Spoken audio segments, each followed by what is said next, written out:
We begin, though, this morning on Capitol Hill, where the January 6 hearings are set to resume this afternoon. Today's hearing will focus on efforts by former President Trump and his allies to overturn the 2020 election results in key battleground states, including Georgia and Arizona.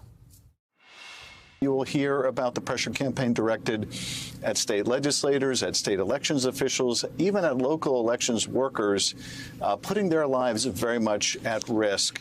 This was, I think, really unprecedented in U.S. history, this broad effort to overturn a presidential election. And you'll see just what the weight of the presidency brought down on these officials. NBC News reporter Julie Sirkin joins us now with more on what to expect today. Julie, good morning to you. So this is the fourth of 6 planned hearings. Who's scheduled to appear today, and what will be the focus of their testimony?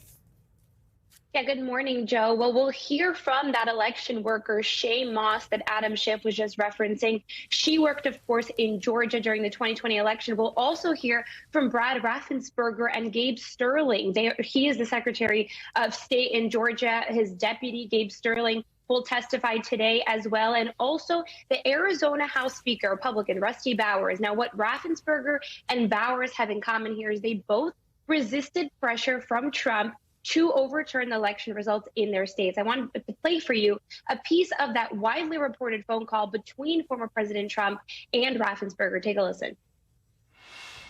All I want to do is this. I just want to find 11,780 votes, which is one more than we have, because we won the state. So what are we going to do here, folks? I only need 11,000 votes. Fellas, I need 11,000 votes. Give me a break.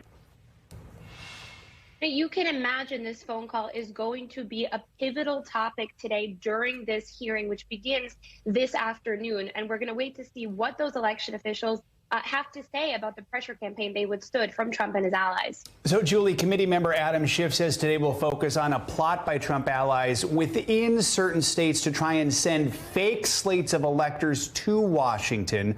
What more can you tell us about this and how it plays into the larger investigation here?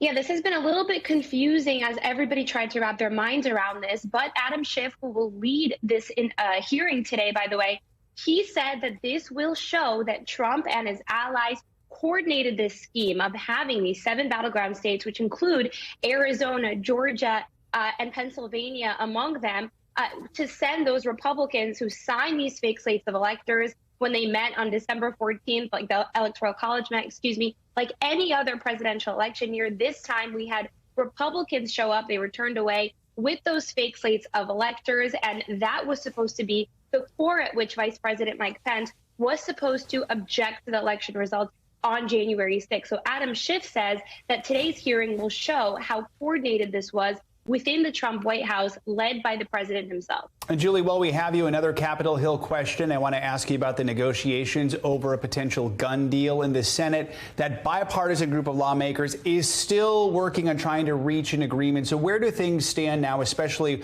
with the 4th of July recess on the horizon? Yeah, Joe, I checked in with my sources this morning. They're still hopeful we'll have legislative bill text early on in the day. The Senate reconvenes tonight. They have essentially until that moment to produce bill text in order to meet that timeline of setting up a vote for this week on that package. I'm told there are no major issues. They seem to have ironed out that boyfriend loophole that they were trying to close, which would expand the definition for ex-marital partners and domestic partners who were convicted of domestic abuse to not be able to get their hands on a firearm. That's a big priority for Democrats. They were able to work with the Republicans there. So they're still hopeful they'll drop that bill text today and hopefully be able to vote on something before they leave for recess at the end of the week. Julie Sirkin kicking us off this hour. Thank you so much. And for more on the January 6 hearings, let's bring in MSNBC contributor Chuck Rosenberg. He's a former U.S. attorney and senior FBI official. Chuck, good morning. Thanks for joining us today. So this previous hearing focused on Trump pressuring then Vice President Pence to reject the real election results from some states like Georgia, like we've been talking about, in favor of a fake slate of electors. What are you watching for as the election officials within those states speak today? Yeah, great question, Savannah. So primarily, not just what I'm looking for is not just what Trump was told, but proof of what he actually knew. There's a distinction between those two things, right? I mean, you could tell me about quantum mechanics, and it doesn't mean that I understood it or knew it. It just means you told it to me. So what we really need to see, what I'm anxious to see, is not just what he did. We know some of what he did. Not just what he was told. We know some of what he was told. But what the president actually understood, because that's what prosecutors in Georgia or elsewhere are going to need to make a criminal case to prove his intent. Yeah, so let's talk about the criminal case. Trump's pressure on Georgia's Secretary of State, Brad Raffensperger, as well as other election officials there, is the subject of an ongoing criminal investigation. For his part, the former president has said he did nothing wrong. As a former prosecutor, though, I'm wondering from you, how does what we're going to hear today affect this special grand jury investigation in Georgia? Well, first of all, Savannah, he clearly did something wrong. He tried to pressure state officials to overturn a valid election. Whether or not prosecutors in Georgia can prove it's a crime is another matter. And let me explain that. You played an excerpt from the phone call to Raffensperger a little bit earlier. Trump says, find me 11,780 votes. Then he says, we won the state. So here's the dilemma for prosecutors. What if Trump is actually crazy enough to think he won the state? Or what if he was told by some of his would-be advisors that he really did win the state, and then he calls and asks for the votes that he thinks are rightfully his?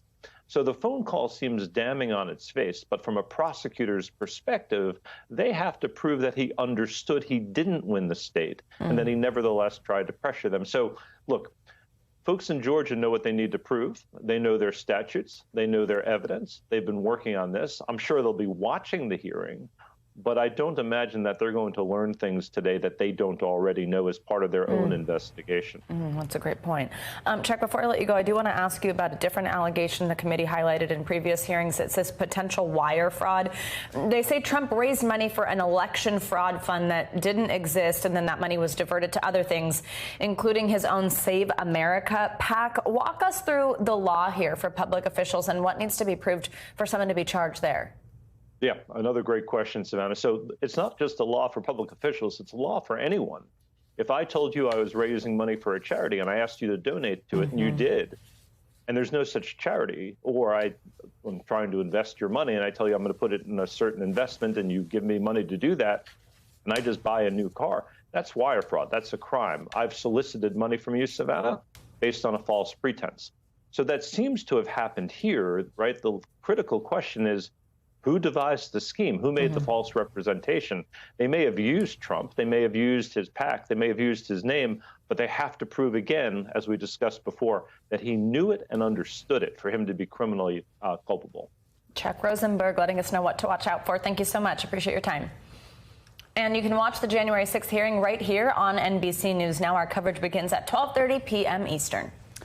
If you're heading out to fill up your car this morning, you might notice a little bit of a break at the pump. Prices are slightly lower. AAA says the national average for a gallon of regular is now less than $5, $4.96. That's down around 2 cents from yesterday.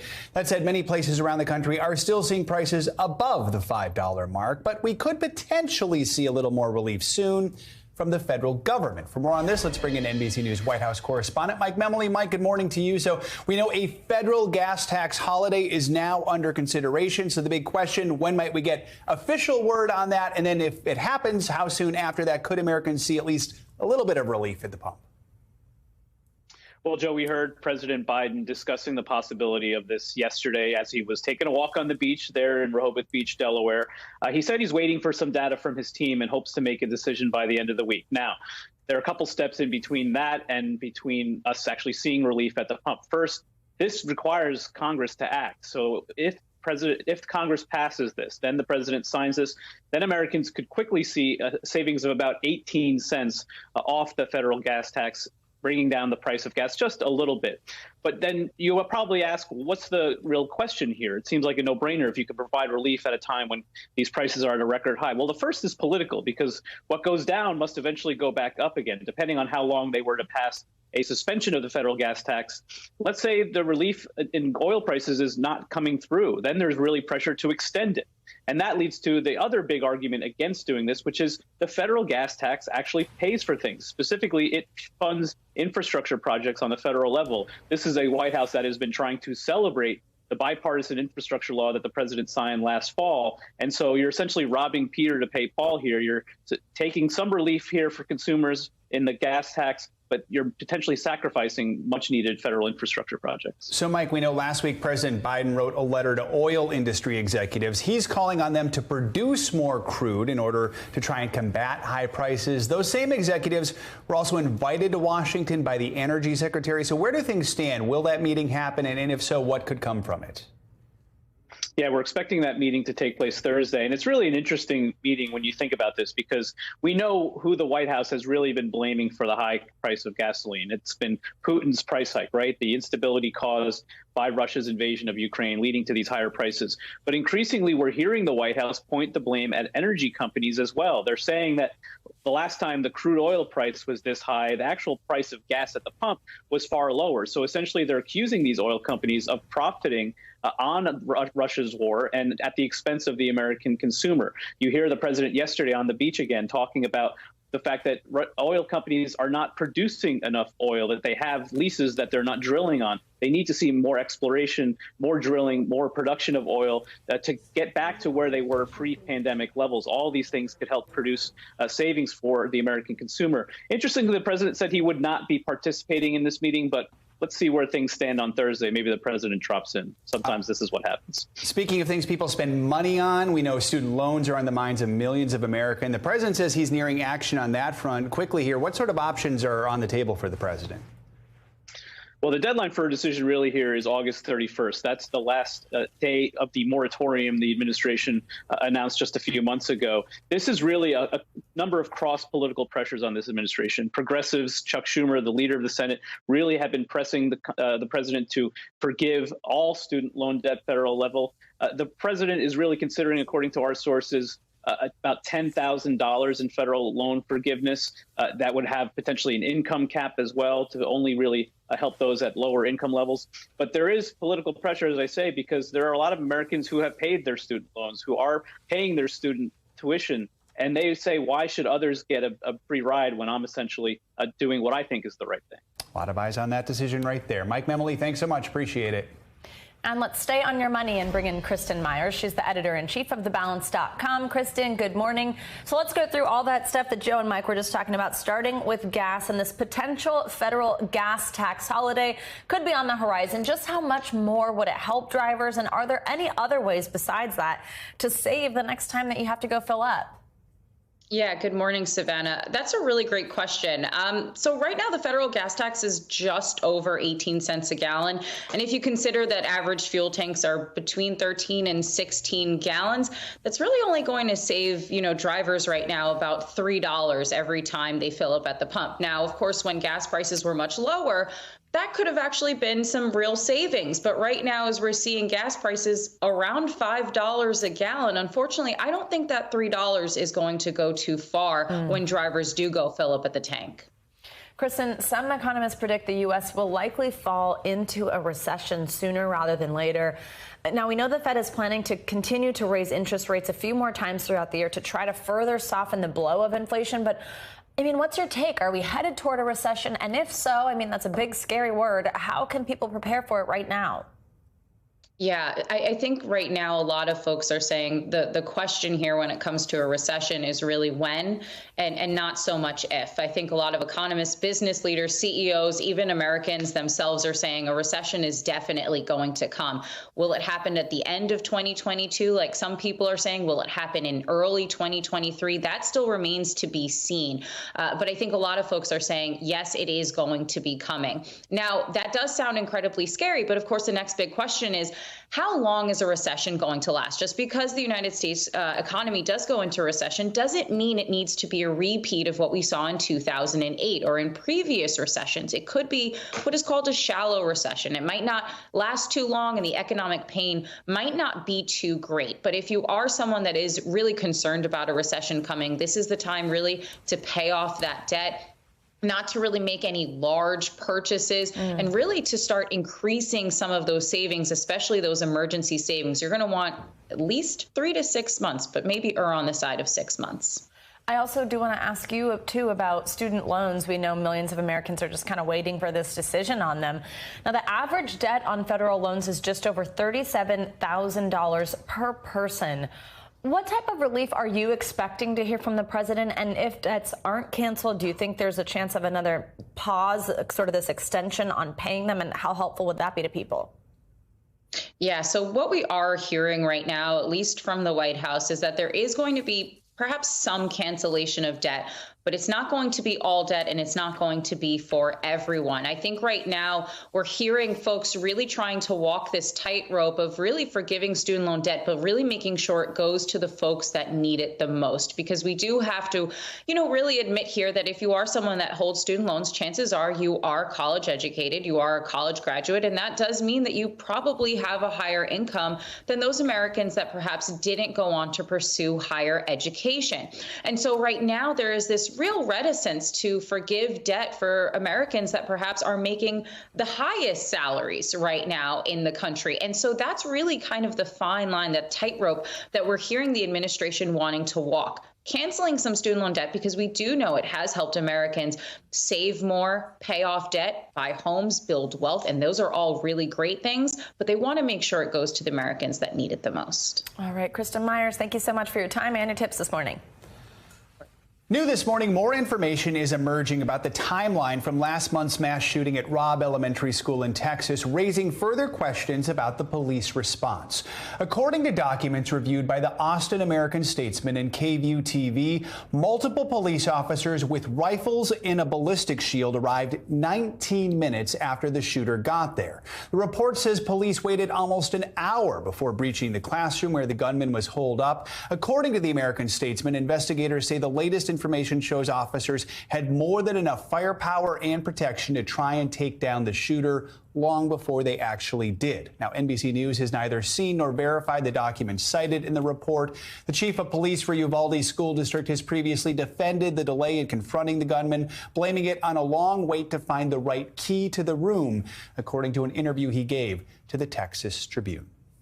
Now, flights are slowly returning to normal this morning after this weekend's massive delays and cancellations left travelers stranded across the country. And with the July 4th holiday just around the corner, the summer travel season is shifting into high gear. This weekend was the busiest one yet this year, with 2.4 million people flying on just Friday alone. And with the soaring demand, there may be more trouble in the air. NBC News correspondent Emily Aketa has more. Hey there. While flight cancellations are beginning to ease after a long weekend marred by disruptions, many fear what the next holiday will bring as airlines continue to contend with staffing shortages, bad weather, and air traffic control slowdowns. Yet another holiday weekend capped off by commuter chaos. Very disappointing, very frustrating, very frustrating. Now, all eyes on the airlines, with less than 2 weeks until the July 4th weekend when millions more are expected to fly. Probably would delay travels after this. The stress and the time loss is it weighs on you a little bit. Frustrations already mounting with roughly 3,500 flights canceled since Friday, just a few weeks after Memorial Day was marred by similar mayhem. On my way to the airport, I see my flights canceled. Our Tom Costello is in hard-hit Florida. Florida is an Achilles heel for the airlines this summer. More passengers than 2019, too few pilots, air traffic control staffing issues, and the weather is very volatile. And bad weather doesn't always mean storms. If it's too hot, planes might be forced to restrict loads or require a longer runway, most commonly in cities like Phoenix and Las Vegas. But industry experts say that's not the crux of the problem. There are always going to be weather cancellations. There are always going to be cancellations due to air traffic control. That's not the big picture here right now. This is an industry in crisis. There's now growing scrutiny around the industry's handling of the billions it received in pandemic relief, money meant to ensure the airlines were ready for post-pandemic travel. But thousands of employees left the industry, and despite companies cutting back their summer flying schedules to improve reliability, staffing shortages are still fueling disruptions. How long is this chaos going to last? It's a great question, and I'm sorry to say I don't see an end in sight. This is really unprecedented in terms of the number of cancellations that are occurring so close to departure time. And with the July 4th holiday right around the corner, travel experts say try booking an early morning flight if you can. Get airline alerts sent directly to your phone. And if your flight is canceled, be proactive in rebooking or seeking out a refund. Back to you. Emily, thank you.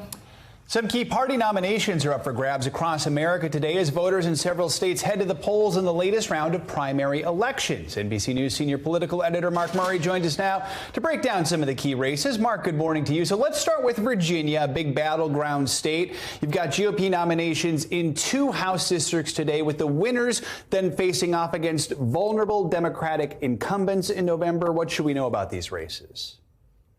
Yeah, Joe, in Virginia, you end up having 2 Democratic stars who ended up winning election first in 2018, then re-election in 2020. And they're Abigail Spanberger in Virginia's 7th congressional district and Elaine Luria in the 2nd congressional district in the state. And Republicans are going to be nominating the people who are going to be challenging them. Against Luria, the top Republican is seemed to be State Senator Jennifer Kiggins. And then in the Virginia 7 race for the right to run against Abigail Spanberger, we're seeing a crowded field and includes State Senator Bryce Reeves, along with Army veteran Derek Anderson, and then Yesley Vega, who ended up working for the Youngkin campaign in last year's gubernatorial election. Let's turn to Washington, D.C. and the mayor's race, which when I was in Washington recently, all kinds of campaign signs all over the city for that. History would be made if Muriel Bowser gets reelected to a 3rd term. So tell us about that race and what her win, if she does win, would mean for the nation's capital going forward. Yeah, Joe, we've seen, particularly in San Francisco, a lot of upset people at the direction of cities since the pandemic, as well as after crime has been on the increase across the country. And there are 2 people who are taking on Muriel Bowser. You have Robert Wright and Trayon Wright. Bowser, as you mentioned, if she ends up winning, she would end up getting a 3rd term. She's the kind of the pick for the status quo. But we're going to be watching to see if a lot of the unsettled the people who think the country is heading in the wrong direction, that cities are heading in the wrong direction, also end up taking a toll on Bowser. And Mark, last we have Alabama. 2 Republicans who fought for Donald Trump's endorsement are going head-to-head in the runoff election for Senate. Only one of them, Katie Britt, has actually received Trump's endorsement, at least most recently. This will be another test of the former president's influence, right? Yeah, Joe, as you mentioned, Donald Trump first ended up endorsing Mo Brooks, the conservative congressman in this Alabama race, to replace Richard Shelby, who is retiring from the United States Senate. And then Donald Trump ended up rescinding that endorsement and is most recently ended up endorsing Katie Britt, who was Shelby's former chief of staff in this runoff race. And so we are kind of looking at the power of Donald Trump's endorsement. But in this race where he endorsed somebody, then took it away, then endorsed someone else, I'm not necessarily sure it's the greatest gauge of his power of his endorsement, since it's been all over the place in this contest. Yeah, no kidding. You can say I endorsed all of them. All right. Mark Murray, thank you so much. Appreciate your analysis this morning. Thank you. All right, today marks the first official day of summer, and it definitely feels that way for many Americans. Yeah, in fact, more than 20% of the U.S. is going to deal with temperatures above 100 degrees this week, and some metro areas are already feeling the heat this morning. NBC News correspondent Shaquille Brewster joins us now from Chicago, one of those places. So, Shaq, what's it like right now where you are? How hot is it expected to get there today? Well, right now things are okay. You may see people running behind me getting that morning workout in before things get too hot later today. We're expecting temperatures about 92 degrees here in Chicago. But look, across the country, you have about 70% of Americans over the next week expected to see temperatures above 90 degrees. That's expected to be about 55 million Americans facing temperatures above 100 degrees. So that is potentially dangerous heat, but it's also heat that could add to some of the travel issues that we've been seeing with the airlines. You know that when it's too hot, sometimes airplanes need longer runways to land on, and they also have to lighten that load that they carry. So this heat, it's not only potentially dangerous, but we could see it adding to some of those travel issues you're seeing around the country, guys. Oh, well, isn't that just lovely news, Shaq? Shaq, you mentioned people taking a run early. What else are they doing to beat the heat? Is the city offering any way to keep people cool? I mean, especially keep people safe?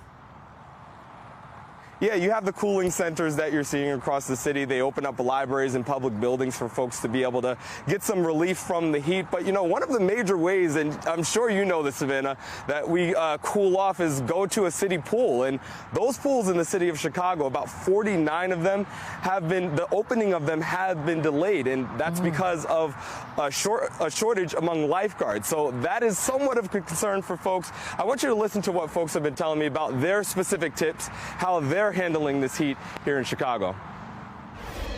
We're planning to spend the entire day at the Museum of Science and Industry. Indoors. Exactly. So that we lucked out that we were planning to go and spend the day in the museum anyway. It's just like uncomfortable. It's like the word to like describe it. Like it almost makes you want winter back again. It's very hot.